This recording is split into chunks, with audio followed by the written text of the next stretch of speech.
2 नम्बरको क्वेशनहरु सल्भ गर्ने छौ युनिट 9 को 2 नम्बरमा के भनेछ भन्दाखेरि सल्भ र ए नम्बरमा दिएको छ क्यूब रुट अन्डर 3x - 1 - 2 = 0। अब यसमा हामी के गर्छौं भन्दाखेरि सबैभन्दा सुरुमा यो -2 जुन छ यसलाई हामी = भन्दा राइट साइड ल्याउँछौं। भनेपछि ल्याउँदाखेरि के हुने भयो त क्यूब 3x - 1 = +2 भनेपछि यो माइनस छ यो साइड जाँदाखेरि +2 हुने भयो। अब हामी के गर्छौं यो दुईटालाई क्यूब गर्दा क्यूब इन बोथ साइड गर्दाखेरि 3x - 1 को होल क्यूब = 2 को क्यूब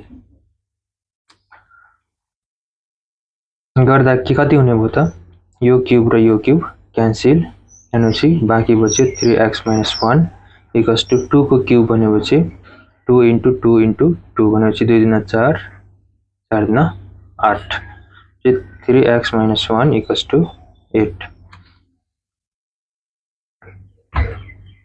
अब 3x यो -1 लाई यो साइड ल्याउँदाखेरि के हुने भयो त 8 + 1 + 1 हुने भयो।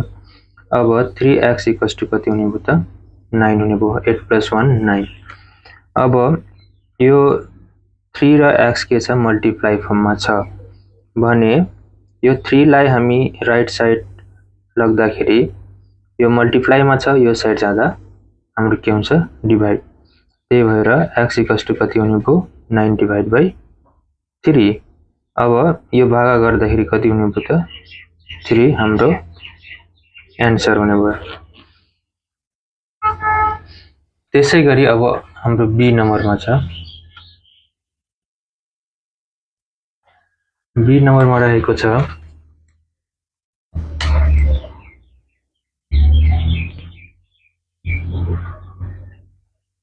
4 root under y + 1 - 2 = 0।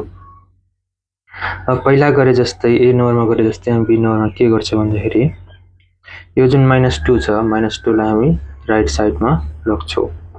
लग्दाखेरि 4y + 1 = 2 हुने भयो। अब हामी ए मा हामी क्यूब गरेको थियो भन्दाखेरि पावर अब यसमा adding power 4 in both the side।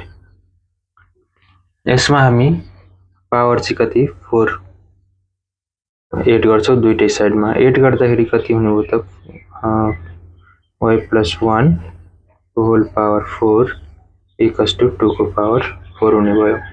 त्यसैगरी यो 4 र यो 4 क्यान्सल भयो। क्यान्सल हुँदाखेरि बाँकी बच्यो y + 1 =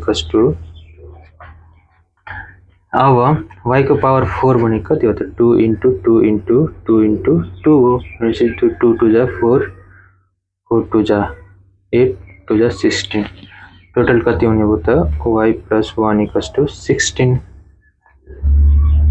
अब त्यसैगरी यो 1 चाहिँ हाम्रो राइट साइडमा जाँदाखेरि कति हुन्छ y = 16 - 1 भनेपछि y = हाम्रो 15 के हुने भयो आन्सर। ठीक छ। त्यसैगरी अर्को छ सी नम्बरमा जाउँ हामी।